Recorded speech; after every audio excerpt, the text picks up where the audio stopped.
जय गुरुदेव। आज का जो ज्ञान पत्र है वो ये है कि विशिष्ट या साधारण। यह ज्ञान पत्र परम पूज्य गुरुदेव श्री श्री रविशंकर जी ने 28 अगस्त 1996 को ग्रिमस्टेड नॉर्वे से दिया था। तो ये जो ज्ञान पत्र है ना, इस ज्ञान पत्र में गुरुदेव कह रहे हैं कि तुम विशेष हो या साधारण, और इस पथ पर ऐसा क्या है जो तुम्हें असाधारण बनाता है। तो सुनकर सभी चुप है। तब गुरुदेव कहते हैं कि तुम इसलिए विशेष हो क्योंकि तुम्हारे दृष्टिकोण, अवलोकन एवं तुम्हारी अभिव्यक्ति में विकास हुआ है। और तुम्हें साधारण क्या बनाता है कि तुम विशेष हो। देखो, सभी अपने आप में किसी ना किसी रूप में विशेष समझते हैं, सभी लोग, और होते भी हैं। क्या तुम्हारे दृष्टिकोण में विकास नहीं हुआ है? तुम प्रत्येक कारण के पीछे ईश्वर को कारण देखते हो और हर छोटी योजना के पीछे उसकी कोई बड़ी योजना को देखते हो। होता है ना ऐसा, जब जब हमारे जीवन में खुशियाँ आती है, हम आनंद की अनुभूति करते हैं, उसके लिए हम ईश्वर को धन्यभागी कहते हैं, उसके प्रति कृतज्ञता व्यक्त करते हैं, है कि नहीं? और अगर कभी कभी क्या होता है ना, जो हम चाहते हैं वो नहीं होता है, तो तुरंत सजगता आ जाती है और हमें ये समझ में आता है शायद मेरे लिए इससे भी कुछ बड़ा उसने सोच कर रखा है, इसीलिए आज ये नहीं हुआ। जो भी होता है अच्छे के लिए होता है, ये सजगता आती है। और अब तुम दूसरों की गलतियों के पीछे उनका गलत अभिप्राय नहीं देखते। अगर हमसे खुद से कभी कुछ गलती हो जाती है, तब हम क्या बोलते हैं? मैंने जानबूझकर नहीं किया, हो गई। वैसे ही अगर किसी और व्यक्ति से कोई गलती होती है, तब उसके लिए भी तुम अभी यही सोचते हो कि उसने भी जानबूझकर नहीं किया होगा, हो गया, है कि नहीं? और तुम शक्की मिजाज थॉमस नहीं हो। तो यहाँ पर प्रश्न पूछा है कि शक्की मिजाज थॉमस कौन थे? थॉमस ने यीशु पर शक किया था।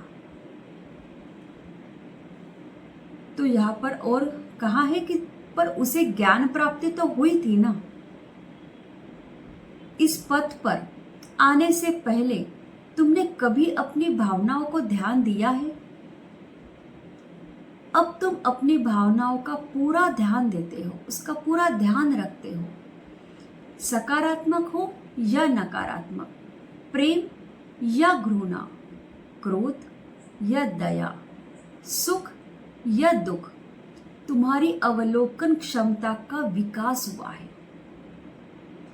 और तुम्हारे भावों की अभिव्यक्ति में भी सुधार हुआ है। यद्यपि प्रत्येक व्यक्ति के अंतःकरण के सभी सद्गुण तो है ही,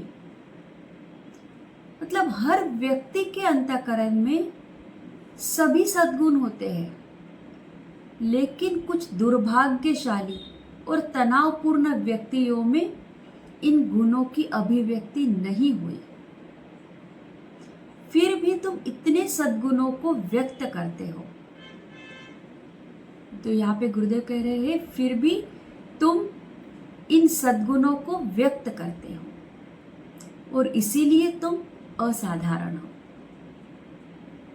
तो जो गुरुदेव का प्रश्न था कि इस पथ पर ऐसा क्या है जो तुम्हें असाधारण बनाता है, तो क्या है?